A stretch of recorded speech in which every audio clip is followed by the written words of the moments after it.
So guys, for the first step, you want to find a video that you're having a problem with. You want to right click on it, and then click on properties, and then click on security, and then click on advanced. And now this will come up. And now once we're on this, you want to click on change. And now once we're here, you want to type in everyone. Now you want to click on check names, which will now underline everyone, and then click on OK.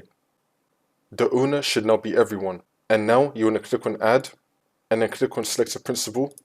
And again, you want to type in everyone, and then click on check names to highlight it, and then click on OK. Now you want to select full control. Now you want to click on OK. You should now have owner, everyone, principal, everyone, allow, and full control. And now you want to click on OK again. You want to double check, so now you want to click on edit, click on everyone, and again, you should not be having full control selected on allow, and then click on OK, OK again, and you can now open up your video, and this should not fix your problem. If the problem is still not fixed, then just restart your computer, and this should not fix your problem.